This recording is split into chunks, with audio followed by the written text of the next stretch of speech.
자, 이제 본격화되고 있는 트럼프의 관세 전쟁 이야기 짚어보도록 하겠습니다. 경제산업부의 조현선 차장 나와 있습니다.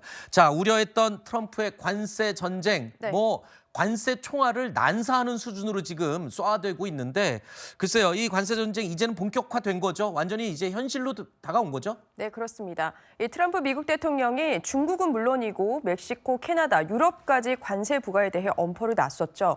애초 캐나다와 멕시코의 25%, 중국은 추가 10%를 부과하겠다고 밝혔습니다. 어제부터 관세가 실제로 적용된 중국은 트럼프 1기 때부터 바이든 정부 때까지 최대 30%가 이미 부과돼 있거든요. 여기에 10%가 더 붙는다는 의미가 됩니다. 이제 관세 발표가 시작이라는 점에서 사실상 긴장의 끈을 놓을 수 없는 거죠. 네. 이 해당 국가들이 좀 대응을 하려고 하는데 이 트럼프 측에서 밀당을 또 하면서 지금 눈치를 좀 보고 있는 것 같아요. 네, 그렇습니다. 당장 이 사태가 미중 갈등이 심화되는 것 아니냐는 우려가 나오는 이유기도 한데요. 중국 관세가 적용되는 어제 중국이 기다렸다는 듯이 보복 조치를 발표했습니다. 주 내용은 10일부터 미국산 수입품에 최대 15%의 맞불 관세, 그리고 첨단 기기에 많이 이용되고 있는 희귀 광물 수출 통제입니다. 트럼프와 시진핑의 통화 계획도 무산이 됐고요. 서두르지 않겠다는 트럼프 해결이 쉽지는 않아 보입니다. 미국산 오렌지를 먹지 말자고 기자회견까지 열었던 캐나다, 그리고 멕시코는 한 달이라는 시간을 벌게 됐거든요. 트럼프와의 통화 협상으로 재협상의 여지가 남은 거고요. 희귀 광물이나 캐나다의 원유는 미국도 사실 필요한 부분인데 이 또한 말씀하신 대로 밀당을 위한 트럼프의 전략이란 분석도 나옵니다. 자, 이 관세 폭탄 다음 타겟이 어디냐? 지금 우리나라도 지금 순서 기다리고 있는 그런 상황이라고 사람들이 말하던데. 사실상 자, 그렇죠.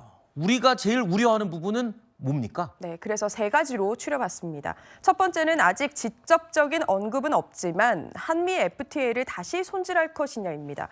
지난 1기 때를 보면 여러 번의 협상을 통해서 자동차, 전자제품들의 대미 수출 관세가 단계적으로 철폐되고 인하되는 혜택을 얻었고요. 한국 철강에 대한 관세 대신 쿼터제로 협상을 했었습니다. 트럼프가 이를 통한 미국의 무역 적자가 커진다고 판단을 해서 사실 수정이 불가피할 수 있는 거고요. 두 번째는 멕시코와 캐나다에 진출해 있는 현지 기업들에 대한 타격입니다. 한 달 유예는 됐지만 멕시코, 캐나다, 미국은 대다수 제품의 무관세를 유지해 왔거든요. 그래서 삼성전자 등 한국 기업들은 미국과 가까운 두 나라에 생산 기지를 구축하는 니어쇼어링 전략을 추진해 왔습니다. 실제로 이 두 나라에 나가 있는 한국 기업은 500개가 넘고요. 예컨대 TV나 자동차를 여기서 만들어서 미국으로 보냈던 건데 관세가 부과된다면 현지에 있는 한국 기업도 포함인 겁니다.